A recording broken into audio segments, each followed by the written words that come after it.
એકાદશીનું વ્રત રાખે, 500 ગ્રામ મોરૈયાની ભૂકી ભાજી ખાઈ જાય, સાબુદાણાની ભૂકી ભાજી ખાઈ જાય, બટેટાની ભૂકી ભાજી ખાઈ જાય, ઓલા સ્વામિનારાયણ લોટની રોટલી પૂરીઓ ખાઈ જાય, તો એ કરવા કરતાં શાક રોટલી ખાઓ ને. ભગવાનને છેતરો છો શા માટે?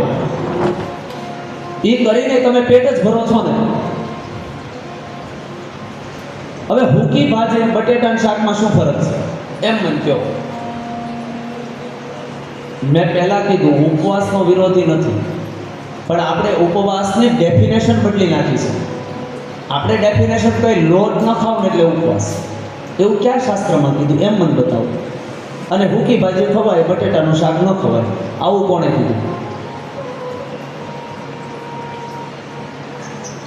છેતરવાનું બંધ કરો, છેતરવાનું બંધ કરો. આવી રમત તો ન કરો પરમાત્મા સાથે. તમે શાક રોટલી ખાઓ કે ઓલા ફરાળી લોટની રોટલી ખાઓ, ભરાય પેટ જ કે શું ભરાય એમ મને કહો. ફરાળનો અર્થ શું છે? શાસ્ત્રની અંદર અલ્પાહાર કીધું, આપણે મૂળ અર્થને જ નથી સમજ્યા. અને આપણા વ્રતને એટલો બધો અમારો શબ્દ હું અહીંથી ન પ્રયોગ કરી શકું. શા માટે? ભગવાન સાથે રમત શા માટે રમો છો? આ એક રમત જ થઈને શું થયું? એમાંય જેથી ઉપવાસ ન હોય તેથી સવારે નાસ્તો કરે, બપોરે જમે, રાત્રે જમે. જેથી એકાદશી હોય ત્યારે સવારમાં નાસ્તો જોઈએ, 11 વાગે જ્યુસ જોઈએ, બપોરે ફરાળી જોઈએ, 4 વાગે આઈસ્ક્રીમ જોઈએ, રાત્રે પાછું કેળાનો મોરૈયો જોઈએ, અને રાત્રે પાછું ફરવા જાય તેથી 6 ટાઈમ ખાય. આ જો બાપુ કે ફરાળી પીઝા કેમ? તમે ફરાળ વિશે શું જાણો છો? હાલો, ઉપવાસ વિશે આમાંથી કોને ખબર છે? ઉપવાસ કોને કહેવાય? મેં પહેલા કીધું ઉપવાસનો વિરોધી નથી, વારે ઘડીએ કહું છું, પણ ઉપવાસનો અર્થ તમે મેં બદલ્યો છે. હું વ્યાસપીઠે બેઠો, કોઈ પણ વ્યક્તિ મને લેખિતમાં બતાવે કે લોટ ન ખાય તો ઉપવાસ ગણાય, એ સમયે મારે આ કથા કરવાની છોડી દેવી, ધોતી જ છોડી દેવી. કર્મકાંડ નહીં કરવાનું. હું 2000 રૂપિયા 3000 રૂપિયામાં ચોકીદારની નોકરી કરીશ, મને એક જગ્યાએ લખેલું બતાવે. શાસ્ત્ર શું કહે છે? નિરાહારૌ યતાહારૌ તન મનસ્કૌ સમાન. નિરાહાર એટલે કાંઈ ન ખાવ, અને યત આહાર એટલે જમી લો. તમે શાક રોટલી ખાઈ દો અને કાંઈ ન ખાવ, એને કહેવાય ઉપવાસ. 1 ગ્લાસ દૂધ અને 1 કેળું એ જે કરે ને એને ફલાહાર કહેવાય. 1.5 કિલો ભૂકી ભાજી ઝાપટી જાય, પછી કે મારે તો 11 છે મેર. શા માટે? તમે તમારા દિલ ઉપર હાથ રાખીને મૂકો, આ શું કરો છો તમે? અને તમને કદાચ ખબર ન હોય તો હું વાત કરું. ક્ષુદ્રોટ ક્રોધ સમાયુક્તો હીન મંત્રો જુહોતિય અપ્રવૃદ્ધે સધૂમેવા સૌંદસ્યાધ્યન્ય જન્મની. અત્રિ સ્મૃતિ. ક્રોધા સુક્ષુત ક્રોધો. સુક્ષુત એટલે ભૂખ્યો વ્યક્તિ હોય, જેને તરસ લાગી હોય, અને જે વ્યક્તિ ક્રોધમાં હોય, આ અવસ્થામાં જે પણ વ્યક્તિ ભગવાનની પૂજા કરે ને, બીજા જન્મમાં એ આંધળો બને. શાસ્ત્ર તો સ્પષ્ટ ના પાડે છે, ભૂખ્યું રહેવું જ નહીં.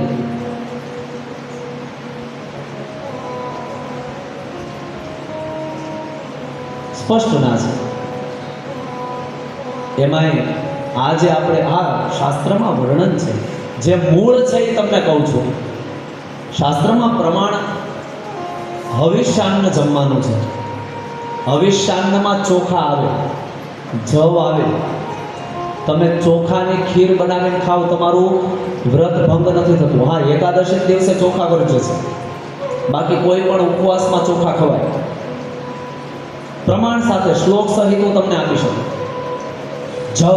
જવ તમે ખાઈ શકો, તલ ખાઈ શકો, જેટલી વસ્તુ તમે યજ્ઞની અંદર હોમી શકો એટલી વસ્તુ તમે જમવામાં લઈ શકો. હવિષ્યાન્ન જેને કહેવાય, એ વસ્તુ ઉપવાસમાં ચાલે. આવું આપણા દરેક શાસ્ત્રો પ્રમાણ આપે છે કે ઉપવાસમાં હવિષ્યાન્ન જમવું. એ એટલા માટે એનું તમને હવે પ્રમાણ આપ્યું કે પહેલાંના સમયની અંદર બહુ લાંબા સમય સુધી યજ્ઞ ચાલતા. સવારે 8 વાગ્યાથી લઈ રાતના 8 વાગ્યા સુધી આખો દિવસ, અને આવા 2-2, 5-5 વર્ષો સુધી યજ્ઞ ચાલતા. તો એ સમયમાં અલ્પાહાર એટલે કે જો તમે ઓછું ખાઓ ને તો તમારા શરીરમાં પીડા ન થાય.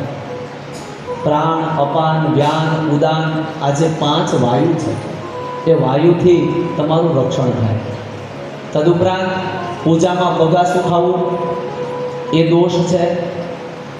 અપાન વાયુ છોડવો એ દોષ છે.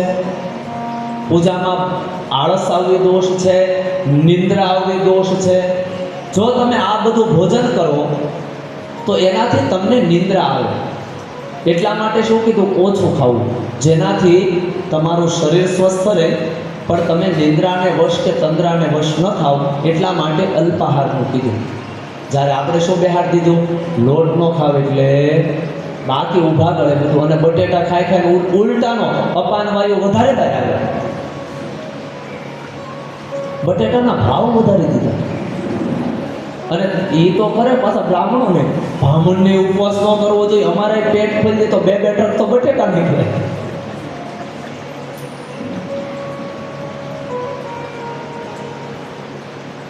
એટલે આ છેતરવાનું બંધ કરો. અને ખરેખર આ પ્રથા ક્યાંથી આવી તમને ખબર છે?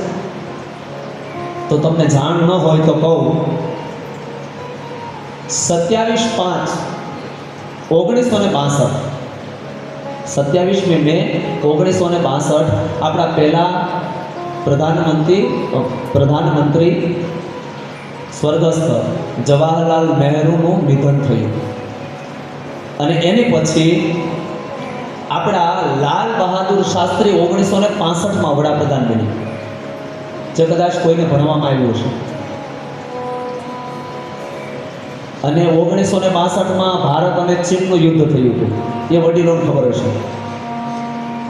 અને 1965માં અને લગભગ 1964-65માં ભારતમાં દુષ્કાળ પડ્યો હતો. આમાં લગભગ વડીલો જે ઉંમર લાયક છે ને એને ખબર હશે કે 64-65માં ભારતમાં દુષ્કાળ હતો અને ભારતમાં ઘઉં ઓછા થયા હતા. અને આપણા ત્યારે જે લાલ બહાદુર શાસ્ત્રી, એમણે મંત્રીમંડળમાં સુબ્રમણ્યમ કરીને હતા, એમને અમેરિકા મોકલા.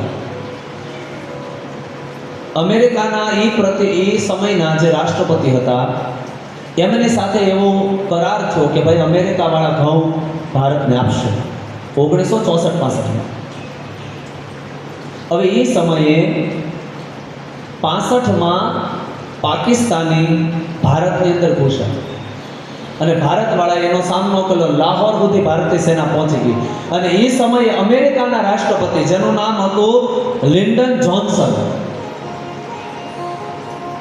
એણે ત્યાંથી ભારત ઉપર દબાવ કર્યો કે જો તમે આ યુદ્ધ સમાપ્ત નહીં કરો, પાકિસ્તાનને પાછું છોડી નહીં દો, તો અમે તમને ઘઉં નહીં આપીએ.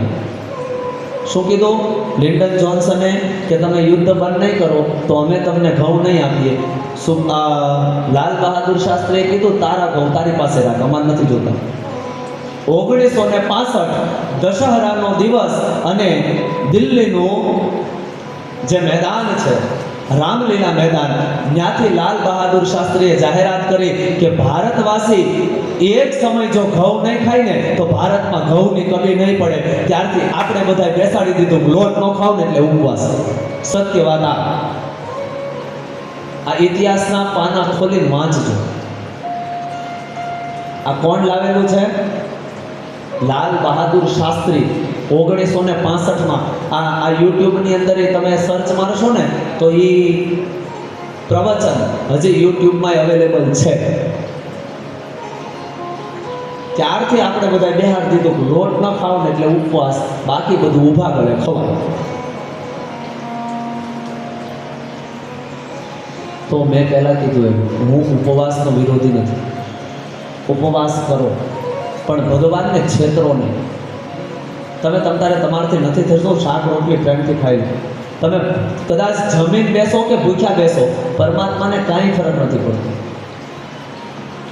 તમે કાર્ય કરો છો એનાથી ફરક પડે છે, કઈ રીતે કરો છો એનાથી ફરક પડતો નથી.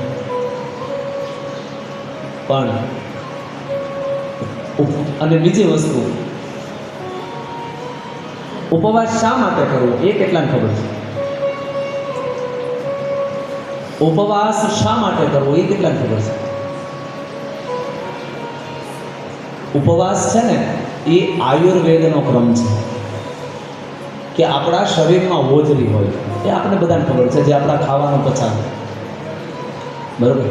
અઠવાડિયામાં એક દિવસ જો તમે નહીં જમો ને તો તમારી હોજરી સાફ થઈ જશે. એ આયુર્વેદ અનુસાર ઉપવાસ છે, તમારી હોજરીને સાફ કરવા, બટેટાના ભાવ વધારવા નથી.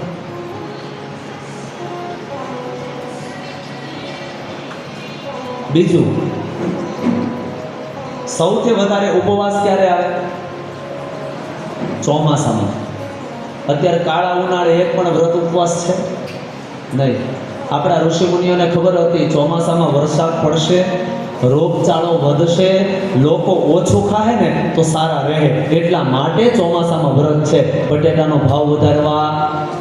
આવું દર વખતે કહ્યું, કારણ કે આપણે હુક્કીબાજી કરીને તો પછી એમ કે અમારા સનાતન ધર્મ ઉપર બધા આંગળી ચિંતે, આંગળીનો ચિંતિત કરે હું આછે કરીને આપણે એ કરીએ. ઘણા ધર્મોવાળા એના ઉપવાસ કરે.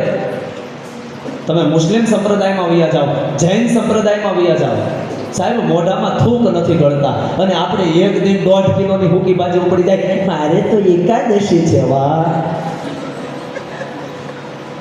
પછી આપણા ધર્મ ઉપર કે આપણા સંપ્રદાય ઉપર લોકો આંગળી ન ચીંધે તો શું કરે એમ મને કહો. આમાં હું ક્યાંય ખોટો છું તો મને ના પાડો કે તમારી મારા વાત ખોટી છે.